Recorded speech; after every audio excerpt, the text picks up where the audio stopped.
എല്ലാവർക്കും നമസ്കാരം. വിഷുക്കണി ഒരുക്കാനുള്ളൊരു തയ്യാറെടുപ്പിലാണ്. അതിനായിട്ട് ആദ്യം നമുക്ക് ഒരു ബാക്ക്ഗ്രൗണ്ട് സെറ്റ് ചെയ്യണം. അപ്പോൾ അതിന് ഒരു വെള്ള, ക്രീം, മഞ്ഞ അതിലേതെങ്കിലും ഒരു കളറിൽ നമുക്കൊരു ബാക്ക്ഗ്രൗണ്ട് സെറ്റ് ചെയ്യണം. അതിനായിട്ട് ഒരു മേശയോ ടീപ്പോയോ എടുത്തിട്ട് അത് വൃത്തിയായിട്ട് തുടച്ചിട്ട് അതിൻ്റെ മുകളിൽ തുണി വിരിച്ചിട്ട് നമുക്കത് സെറ്റ് ചെയ്യാവുന്നതാണ്.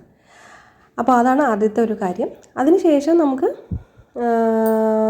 എന്താ പറയുക, നമുക്ക് പച്ചക്കറി, ഫ്രൂട്ട്സ് ഒക്കെ വെച്ച് നമുക്ക് അലങ്കരിക്കണം. അപ്പോൾ നല്ല വൃത്തിയായിട്ട് തേച്ച് കഴുകിയിട്ടുള്ള ബ്രാസിൻ്റെ ഉരുളിയോ അല്ലെങ്കിൽ പ്ലേറ്റോ താമ്പാളമോ ഏതെങ്കിലും എടുക്കാം. എടുത്തതിന് ശേഷം അതിലേക്ക് നമ്മൾ ഫ്രൂട്ട്സൊക്കെ വെക്കുകയാണ്. അപ്പോൾ ഈ ഫ്രൂട്ട്സ് വെക്കാൻ വേണ്ടിയിട്ട് നമ്മൾ സെലക്ട് ചെയ്യുമ്പോഴത്തേക്കും മെയിനായിട്ട് പഴം, മാമ്പഴം, ചക്ക, ഇത് മൂന്നും ഇമ്പോർട്ടൻ്റ് ആയിട്ടുണ്ട്. ഇതിന് മുക്കണി എന്ന് പറയും. അതായത് നമ്മുടെ പ്ലാവ്, മാവ്, വാഴ, ഈ മൂന്ന് മരങ്ങളെല്ലാം തന്നെ നല്ലതാണ്. അതിൽ ഈ മൂന്ന് മരങ്ങൾക്ക് കുറച്ചുകൂടെ ഡിവൈനായിട്ടാണ് കൺസിഡർ ചെയ്യുന്നത്. അതുകൊണ്ട് തന്നെ അതിൽ നിന്നും കിട്ടുന്ന ഈ ഒരു ഫ്രൂട്ട്സിനും അതിൻ്റേതായിട്ടുള്ളൊരു ഡിവൈനിറ്റി ഉണ്ട്. അപ്പോൾ അതുകൊണ്ട് തന്നെ നമ്മൾ കണി വയ്ക്കുമ്പോഴത്തേക്കും മാങ്ങയും ചക്കയും പഴവും വയ്ക്കുന്നത് ഉത്തമമാണ്. പിന്നെ നമുക്ക് എല്ലാവർക്കും അറിയാവുന്ന പോലെ തന്നെ കണി വെള്ളരി വയ്ക്കാം. പിന്നെ നമുക്ക് വേറെ എന്തെങ്കിലും ഫ്രൂട്ട്സോ പച്ചക്കറികളോ ഒക്കെ നമുക്ക് വയ്ക്കാവുന്നതാണ്. പിന്നെ ഞാനിപ്പോൾ ഇവിടെ വെച്ചിരിക്കുന്നതെന്ന് പറഞ്ഞാൽ ഫ്രൂട്ട്സും വെജിറ്റബിൾസും എല്ലാം ഒരു ബാംബു ബാസ്ക്കറ്റിലാണ് വെച്ചിരിക്കുന്നത്. ഒരു താമ്പാളത്തിൽ ബാംബു ബാസ്ക്കറ്റിലാണ് ഇതൊക്കെ വെച്ചിരിക്കുന്നത്. പിന്നെ അതിൻ്റെ മുകളിൽ കണിക്കൊന്ന പൂവ് ഒക്കെ വെച്ചിട്ടുണ്ട്. അതുപോലെ കൃഷ്ണൻ്റെ ഒരു വിഗ്രഹം വെച്ചിട്ടുണ്ട്. പിന്നെ നവധാന്യങ്ങൾ വെച്ചിട്ടുണ്ട്. ഒരു നിലവിളക്ക്, മഞ്ഞൾ കുങ്കുമൊക്കെ വെച്ച് പൊട്ടൊക്കെ വെച്ചിട്ട് മുല്ലപ്പൂവൊക്കെ ചൂടിയ ഒരു നിലവിളക്ക് ഐശ്വര്യത്തിനായിട്ട് വെച്ചിട്ടുണ്ട്. പിന്നെ ഒരു ഗ്രന്ഥം, രാമായണം വെച്ചിട്ടുണ്ട്. വെറ്റാപ്പാക്ക്, പിന്നെ കുങ്കുമം, പിന്നെ അഷ്ടമംഗല്യം, പച്ചരി, നെല്ല്, പിന്നെ വെള്ളം, ചന്ദനത്തിരി, ഇതൊക്കെ കാര്യങ്ങളെല്ലാം വെച്ചിട്ടുണ്ട്. പിന്നെ പൈസ, വെള്ളി, സ്വർണം, നാണയം, ഇതെല്ലാം വെച്ചിട്ടുണ്ട്. പിന്നെ എനിക്കൊരു താമരപ്പൂവും കൂടെ കിട്ടിയുണ്ട്. താമരപ്പൂവും വെച്ചിട്ടുണ്ട്.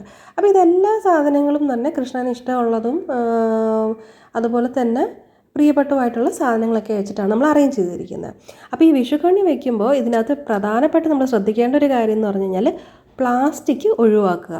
പ്ലാസ്റ്റിക് ആയിട്ടുള്ള സംഭവങ്ങൾ, അതായത് പ്ലാസ്റ്റിക്കിൻ്റെ പൂവ്, പ്ലാസ്റ്റിക്കിൻ്റെ വിളക്ക്, പ്ലാസ്റ്റിക്കിൻ്റെ ഡെക്കർ ഐറ്റംസ് ഒക്കെ വെച്ചിട്ട് നമ്മൾ ഡെക്കറേറ്റ് ചെയ്യുന്നത് ഒഴിവാക്കിയിട്ട് നാച്ചുറലായിട്ടുള്ള കാര്യങ്ങൾ, അതായത് മണ്ണ്, ബാംബു അല്ലെങ്കിൽ ബ്രാസ്, അങ്ങനെയുള്ള ഐറ്റത്തിൻ്റെ വെച്ചുണ്ടാക്കിയിട്ടുള്ള തടി, അങ്ങനെയുള്ള ഐറ്റത്തിൻ്റെ വെച്ചുണ്ടാക്കുന്ന കാര്യങ്ങൾ മാത്രം ഉപയോഗിച്ച് കണി വയ്ക്കാനായിട്ട് ശ്രദ്ധിക്കുക.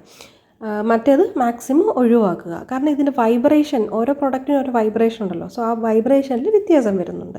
അതുപോലെ തന്നെ സ്റ്റീലിൻ്റെ പാത്രങ്ങൾ, ചിലർ സ്റ്റീലിൻ്റെ കുങ്കുമച്ചെപ്പ് അല്ലെങ്കിൽ സ്റ്റീലിൻ്റെ ചെറിയ പാത്രത്തിൽ നവധാന്യമൊക്കെ വയ്ക്കാൻ വേണ്ടിയിട്ടൊക്കെ എടുക്കുന്നുണ്ട്. അപ്പോൾ അതൊക്കെ ഒഴിവാക്കിയിട്ട് പകരം മൺപാത്രമോ അല്ലെങ്കിൽ ബ്രാസോ അല്ലെങ്കിൽ ഏതാണോ നിങ്ങൾക്ക് ഉള്ളത് അത് വെച്ചിട്ട് അതിന് പകരമായിട്ട് നാച്ചുറലായിട്ടുള്ള പ്രൊഡക്ട്സ് കൂടുതലും എടുക്കാനായിട്ട് ശ്രമിക്കുക. അതിനൊരു എനർജി ഇതിൽ വ്യത്യാസം വരുന്നുണ്ട്. അപ്പം പൂവൊക്കെ ആണെങ്കിൽ ഈ പ്ലാസ്റ്റിക് പൂവൊക്കെ, പ്ലാസ്റ്റിക്കിൻ്റെ കണിക്കൊന്ന പോലെ ഇരിക്കുന്ന പൂവൊക്കെ കിട്ടും. അപ്പോൾ അതാകുമ്പോഴത്തേക്ക് വാടത്തില്ല, പൊഴിഞ്ഞു പോകത്തില്ല. അപ്പം പല ആളുകളും ഡെക്കറേറ്റ് ചെയ്യാൻ അത് വെക്കുന്നുണ്ട്. പക്ഷേ അത് മാക്സിമം അവോയ്ഡ് ചെയ്തിട്ട് ശരിക്കുള്ള കണിക്കൊന്ന കുറച്ചൊരു ഇതായിട്ട് കിട്ടിയെന്നുണ്ടെങ്കിൽ ഉള്ളത് വെക്കാനായിട്ട്, ഒറിജിനലായിട്ടുള്ളത് വെക്കാൻ തന്നെ ശ്രമിക്കുക. ഇനി അത് കിട്ടിയില്ലെങ്കിൽ മഞ്ഞ കളറിൽ ജമന്തി വെച്ചാലും കുഴപ്പമില്ല. പക്ഷേ പ്ലാസ്റ്റിക് വെക്കുന്നതിനെക്കാട്ടിലും ഇത് ജമന്തി വയ്ക്കുന്നതാണ് അതിലും നല്ലത്. പിന്നെ അതുപോലെ തന്നെ പ്ലാസ്റ്റിക്കും സ്റ്റീലും ഒക്കെ മാറ്റിയിട്ട്, കാരണം ഈ രാഹു, ശനി ഒക്കെ നമ്മൾ ഒഴിവാക്കിയിട്ട് മാക്സിമം നാച്ചുറലായിട്ടുള്ള പ്രൊഡക്ട്സ് വെച്ച് തന്നെ കണി വയ്ക്കാനായിട്ട് ശ്രദ്ധിക്കുക. പിന്നെ ഞാനിവിടെ ഒരു മയിൽപ്പീലിയൊക്കെ വെച്ചിട്ടുണ്ട്. പിന്നെ അതൊക്കെ ഓരോരുത്തരുടെ ഇഷ്ടം എത്രത്തോളം അലങ്കരിക്കാം എന്നുള്ളത്. പിന്നെ ഇവിടെ പിന്നെ കണ്ണാടി വെച്ചിട്ടുണ്ട്. പിന്നെ ഇതിൻ്റെ അകത്ത് എനിക്ക് കണ്ണാടി മാത്രം പ്ലാസ്റ്റിക് അല്ലാത്തത് കിട്ടിയില്ല. ഞാൻ കടകളിലൊക്കെ അന്വേഷിച്ചു, പക്ഷേ എനിക്ക് പ്ലാസ്റ്റിക്കിന് മാത്രമേ അവിടെയൊക്കെ അവൈലബിൾ ആയിട്ടുണ്ടായിരുന്നുള്ളൂ. അതുകൊണ്ട് അതുമാണ് ഇപ്രാവശ്യം വെച്ചത്. അടുത്ത പ്രാവശ്യം അതും കൂടെ മാറ്റിയിട്ട് ഒരു വുഡൻ ഫ്രെയിമിൻ്റെ ഒരു കണ്ണാടി ആയിട്ട് അറേഞ്ച് ചെയ്യണം എന്നുള്ളതാണ് ആഗ്രഹം. അതുപോലെ തന്നെ ഞാൻ റോസ് വാട്ടർ വെച്ചിട്ട് ഞാനൊന്ന് സ്പ്രേ ചെയ്യുന്നുണ്ട്. റൂമൊക്കെ ഒന്ന് സ്പ്രേ ഒക്കെ ചെയ്യുന്നുണ്ടായിരുന്നു.